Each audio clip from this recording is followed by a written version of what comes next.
$1.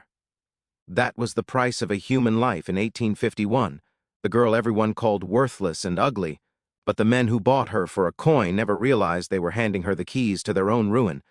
The air in coastal Georgia hangs heavy just before dawn, thick with the smell of wet earth and salt drifting in from the marshes. It clings to your skin, settles in your lungs, makes every breath feel deliberate. Somewhere nearby, frogs croak and then fall silent, as if even they understand what this morning is for. You hear it before you see it, the low creak of wooden wheels, the dull clink of chains, the soft shuffle of bare feet against packed dirt. Not footsteps exactly, more like hesitation made audible. Imagine standing there for a second, your heart pounding not because you're about to run, but because you're about to be judged, priced, measured, reduced to a number spoken by men who smell of tobacco, leather, and confidence. A row of lanterns flickers to life, casting long, distorted shadows that stretch across the yard like grasping fingers. No one is talking. No one dares. In this place, silence isn't peaceful. It's threatening. Silence is the sound of power waiting to speak. You see, in 1851, slave auctions weren't loud the way movies make them seem. They weren't always filled with shouting and chaos. Most of the time, they were quiet, uncomfortably quiet. The kind of quiet where you become painfully aware of your own breathing, where even swallowing feels too loud. Buyers didn't need to shout. They knew they had all the time in the world. The people standing in line didn't. At the edge of that yard, half in shadow, stood a young girl, 16, maybe 17. It was hard to tell. Hunger has a way of stealing years from a face, and fear can age someone overnight. Her dress was too big, faded to a dull brown gray, the hem stained with mud and old water. It hung off her shoulders like it had already given up trying to fit her. Her hair was pulled back badly, not styled, not cared for, just restrained. She kept her eyes lowered, not out of shame, but out of practice. Most people barely looked at her. A few glanced, then quickly looked away, their eyes sliding past her as if she were already gone, invisible, unworthy of even curiosity. Some whispered when they thought she couldn't hear, and they were wrong because she heard everything. Too plain, one man muttered. Face all wrong, another said, shaking his head. A waste, someone added, almost annoyed, like her existence inconvenienced them. One man laughed softly, not cruelly, just casually, and said, "Ugliest girl I've seen this season." The girl didn't react. She had learned early that reacting invited attention, and attention invited pain. Her name, at least the name her mother whispered to her at night, when the world felt unbearable, was Eliza Mae. Now here's the part most stories never bother to tell, because for someone like her, this is usually where the story ends. A nameless figure in a ledger, a body transferred from one set of hands to another, forgotten, lost to dust, ink, and indifference. History moves on and no one looks back. But this story doesn't end here, and the reason why begins with something so small, so insignificant, it almost feels insulting to say it out loud. A single coin, $1. The auctioneer cleared his throat, the sound sharp in the silence. He tapped a wooden stick against a crate, not to get attention, he already had it, but out of habit. "Next," he said, voice flat, tired, like he was reading from a grocery list. Eliza felt a nudge at her back, someone else's hand, impatient. She stepped forward because she had been trained to move when told. Her feet were cracked and bleeding. Small lines of dried blood traced her heels, but she didn't flinch. She didn't limp. She had learned something, very important, early in her life. Pain shown is pain rewarded. So she stood still. The men looked her over the way farmers look at livestock, assessing, calculating, dismissing. One stepped closer, reached out and lifted her chin without asking. His fingers were rough, his grip careless. He frowned, leaned in, then dropped his hand as if he'd touched something unpleasant. "Strong?" someone asked from the crowd. The response came from behind her, strong enough. That was it, that was all. No one defended her, no one praised her. Pretty girls fetched good money, strong boys did too. A girl like Eliza, plain face, quiet eyes, thin frame, was a problem. Inventory no one wanted to carry. The bidding started high out of habit, like a formality no one believed in. $10, then $7, then $5. The numbers fell quickly, collapsing under the weight of disinterest. Silence. Nothing. Someone snorted. Another man shook his head. A few shifted their weight, already bored. And then, from the back of the crowd, a voice said, almost joking, "I'll give you $1." Laughter rippled through the yard.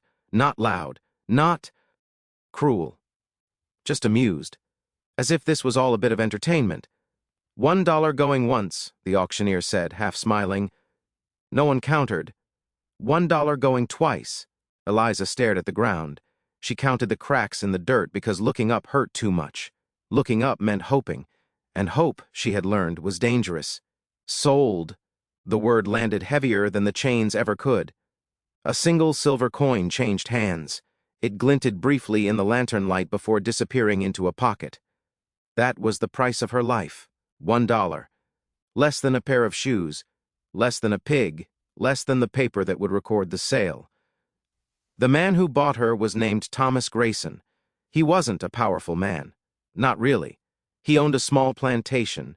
Nothing like the grand estates with white columns and endless fields people liked to imagine when they thought of Georgia wealth. Grayson had ambition, though, and ambition without restraint can be just as dangerous as cruelty.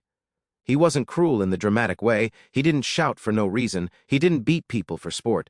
His cruelty was quieter, more efficient. He believed, deeply and sincerely, that some people were simply born to be used. That belief sat in him like a stone, heavy, unmoving, unquestioned. He bought Eliza not because he wanted her, but because she was cheap. A body for work. Nothing more. On the ride to his land, Eliza sat in the back of a wagon, hands folded neatly in her lap. Her eyes were dry. She'd die. Didn't cry anymore. Crying had become something she did on the inside silently, where no one could punish her for it. The road stretched out endlessly, red dirt cutting through fields and trees. With every mile, the auction yard faded behind her, replaced by something worse. As the wagon rolled, she remembered her mother's voice, low, shaking, whispered into her ear years ago during a night when the cabin walls felt too thin to protect them. "Watch," her mother had said. "Learn. Remember everything." At the time, Eliza hadn't understood why those words mattered so much. She understood now. Grayson's plantation was smaller than people imagined when they thought of wealth. Fewer columns, less shine. The house was worn, the paint chipped, the fields stretched, but not endlessly. But the rules were the same. Work from dark to dark, speak only when spoken to, obey without hesitation. Eliza was assigned to the house, not because she was valued, but because no one else wanted her around. She scrubbed floors until her knees burned. She carried water until her arms trembled. She mended clothes by candlelight, her fingers moving automatically while her mind stayed sharp. And she listened. That was the mistake no one noticed. She listened when Grayson argued with traders over cotton prices, his voice tight with frustration. She listened when his wife complained late at night about debts piling up, about bills they couldn't pay, about appearances they couldn't afford to lose. She listened when overseers drank too much and talked too freely, bragging about deals, routes, favors owed. Names, numbers, places, timelines. Eliza collected them all, quietly, carefully, storing them away like someone saving scraps for winter. She didn't write anything down. Writing could be found. Writing could be punished. Instead, she memorized. She replayed conversations in her head while scrubbing floors, while lying on a thin pallet at night, staring into darkness. There was a problem, though, a big one. Knowledge meant nothing if you were never supposed to use it. Years passed. Eliza grew into herself quietly. Her face didn't change much. She was still called ugly, still dismissed, still overlooked. But her eyes changed. They sharpened, focused. They learned when to look and when not to. People continued to underestimate her, and because of that she remained invisible. And invisibility, as Eliza would learn, could be a kind of power. By the time she was in her early 20s, Grayson's plantation was barely holding together. One bad season, one wrong deal. That's all it would take. Eliza could feel it in the air, the same way you feel a storm coming before the clouds arrive. Now this is where it starts to change. One evening, while cleaning Grayson's office, Eliza noticed a letter on the desk. She didn't mean to read it, truly. But the name caught her eye. Not her name exactly, but the plantation she'd been born on, the place where her mother still lived, as far as Eliza knew. Her hands shook as she read. The letter mentioned a sale, a transfer of land tied to unpaid debts. If the deal went through, everyone on that land would be sold off. families broken, children separated, the kind of pain Eliza knew too well. She stood there for a long moment, the candle flickering beside her, the paper trembling in her hands. She could have put it back, pretended she never saw it. That's what survival usually required. But something inside her snapped awake, because Eliza had learned something else over the years. She had learned how money moved, how land changed hands, how men who thought themselves powerful were often desperate behind closed doors. Grayson was drowning, and drowning men made mistakes. So Eliza waited. She waited for the right moment, and when it came, she did the unthinkable. She spoke, not loudly, not boldly. She waited until Grayson was alone, head in his hands, staring at numbers that refused to make sense. And then, from the doorway, she said softly, "Sir, I know a way." For a long moment, Grayson said nothing. The candle between them crackled. Outside, cicadas screamed in the summer heat. Finally, he exhaled sharply, rubbing his face. "You shouldn't be listening to things that don't concern you," he muttered. Eliza nodded. "Yes, sir. He should have sent her away. He should have punished her. But desperation has a way of loosening rules that once felt sacred." He leaned back in his chair, studying her the way a gambler studies unfamiliar cards. "Say it," he said, "and then go." Eliza chose her words carefully. She spoke about a trader who had been mentioned once, months ago, in a drunken conversation, a man looking for land near a particular bend in the river. She mentioned the bend casually, as if it were just something she remembered in passing. She did not explain how much she knew. She never explained how long she had been listening. Grayson's posture shifted almost immediately. He straightened, asked questions, sharp ones. Eliza answered only what was asked, never more. When she was done, he waved her away, already reaching for a ledger. That night, Eliza lay awake on her pallet, staring at the dark ceiling. Her heart raced, not with fear but with something more dangerous. Possibility. She had stepped onto a path she could not step off of again. The next week passed slowly. Grayson verified what she had said. Every detail checked out. The buyer existed. The land mattered. The timing was right. The deal didn't save Grayson, but it bought him something just as valuable. Time, and time, in a failing system, creates dependency. Grayson didn't thank her. He didn't acknowledge her intelligence. But something changed. He began calling her into the office more often, asking small questions, testing, prodding. Each time Eliza answered correctly, his irritation deepened, not because she was wrong, but because she was right. Trust grew in strange ways, twisted ways. Grayson trust. Eliza, not because he respected her, but because he believed he owned her. And ownership, in his mind, meant control. That belief would destroy him. Eliza's position in the house shifted subtly. She was still enslaved, still silent in public, still invisible to guests. But behind closed doors, she became something else. A listener with permission, a presence that was tolerated rather than ignored. And so she listened harder. She learned how debts were hidden behind names, how contracts could be delayed, redirected, reinterpreted. She learned which men bragged and which men lied, which ones panicked under pressure, which ones could be baited with the promise of profit. But there was still a wall she could not cross. She was property. Property could not own property. Property could not sign contracts. Property could not move money. Every piece of knowledge she gathered piled up behind that wall, useless on its own. So Eliza did what she had learned to do best. She waited. Years passed this way, quietly, dangerously. Grayson's situation worsened. Cotton prices fell. Bad harvests stacked on top of bad decisions. His temper shortened. His drinking worsened. Papers piled higher on his desk, each one a reminder of control slipping through his fingers. And then came the summer night that changed everything. The heat was suffocating, the kind that makes even breathing feel like labor. Grayson stumbled into his office, drunk, furious, slamming drawers, knocking books to the floor. Eliza stood nearby, silent, watching. He ranted about betrayal, about losses, about men who had promised him returns and vanished. Papers scattered across the desk, contracts, letters, legal documents. In his rage, Grayson grabbed a bottle, then a pen. He began signing without reading, cursing, laughing bitterly at his own misfortune. "Eliza," he slurred suddenly, squinting at her, "you're good with numbers. You'll handle this for me. Temporary." Temporary? That word meant nothing to him in that moment. He shoved a document toward her, a power of attorney, limited, conditional, but real. Eliza did not react. She watched his hand shake as he signed, watched the ink glisten, watched it dry. That piece of paper changed everything. With it, Eliza could act, not as herself, but as him. She moved carefully, painfully carefully, small amounts of money, never enough to raise suspicion, always in Grayson's name, always legal on the surface. She invested where she knew returns were certain.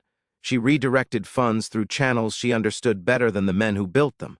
Weeks turned into months, months into years. Grayson noticed nothing. Why would he? To him, Eliza was still the ugly girl he had bought for $1, a convenience, a tool. But something strange began happening. His losses slowed, then stopped. Deals he thought were doomed somehow recovered. Money appeared where he expected absence. He assumed luck had turned, or God, or both. Eliza assumed no. Thing. She continued building quietly, learning faster, seeing patterns, and most importantly, creating allies, people who never met her face to face, people who thought they were dealing with Thomas Grayson. By the time Grayson finally realized something was wrong, it was far too late. The collapse came suddenly. One failed shipment, one creditor who refused patience, one legal challenge he could not dodge. He sat in his office one afternoon, surrounded by papers that no longer made sense, assets tangled, accounts frozen, property legally unreachable. Eliza stood in the doorway, silent as ever. For the first time, Grayson looked at her and truly saw her. Fear replaced contempt. The aftermath was dangerous, violent at moments. But Eliza had prepared for that too. Documents, witnesses, escape routes, allies who owed favors to a man who never realized he had been creating them. Her freedom was secured through means that were rare, controversial, and undeniable. When the papers were finalized, Eliza Mae walked out of that plantation as a free woman, but she didn't stop. Freedom was not the end of her story. It was the beginning. Eliza Mae stepped beyond the gates of Thomas Grayson's plantation with nothing in her hands and everything in her head. No bags, no trunk, no visible proof of what she had survived or what she had built. Just a calm face and a spine that had learned how to stay straight under unbearable weight. Freedom, she quickly realized, was not loud. There was no celebration waiting for her. No one clapped. No one apologized. The world did not pause to acknowledge what she had just escaped. Georgia in the 1850s did not care how a black woman gained her freedom, only that she stayed in the place assigned to her afterward. And Eliza understood something immediately. Freedom without power was just another kind of danger. She did not rush. She did not draw attention to herself. The first thing she did was disappear. Not physically, she still lived, still moved through towns and roads, but socially. She chose clothes that were plain. She spoke little. She avoided places where questions were asked. And all the while, she worked. The money she had quietly positioned over the years did not suddenly make her rich. Not yet. What it gave her was leverage, liquidity, access. And Eliza knew exactly how to use those things. She began investing through intermediaries. Men who believed they were clever. Merchants who thought they were using her, not realizing she was choosing them. She lent small amounts at first, always repaid, always on time. Trust, she understood, was a currency more valuable than gold. Whispers began to circulate. Someone was backing failing businesses. Someone was buying land others overlooked. Someone always seemed to know which routes would flourish and which would fail. No one knew her name. They didn't need to. Years passed, and Eliza's influence grew like roots underground, slow, invisible, impossible to pull. Up once established. She never sought titles, never demanded recognition. Men assumed there was another man behind her decisions. There always was, they believed. There had to be. That belief protected her. By the late 1850s, Eliza Mae controlled assets spread across Georgia. Land, loans, shipping interests, not openly, not directly, but legally, securely, quietly. She could have stopped there, many would have. But Eliza remembered the auction yard, the lanterns, the dollar coin, the silence. and she understood that wealth meant nothing if it did not change something beyond her own life. So she began doing something radical. She bought people, not to own them, to free them, quietly, carefully, often at great risk. Families were kept together when possible.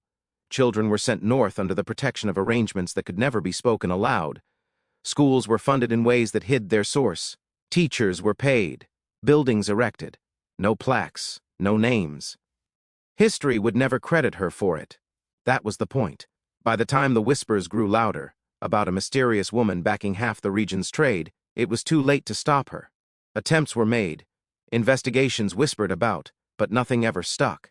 Everything was legal, everything clean, everything frustratingly untouchable. The same society that once laughed at her now bowed in her presence.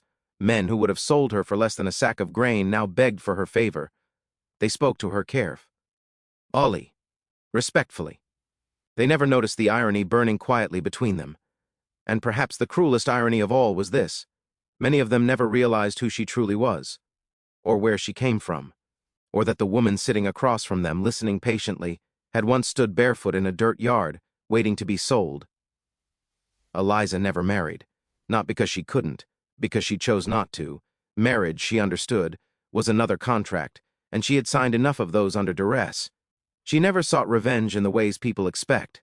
No public reckoning, no dramatic confrontations, no satisfaction in watching former masters fall. Instead, she invested in futures that would never know her name. Late in life, when her hair had grayed and her movements slowed, she was asked a question by a young man who believed success must always announce itself.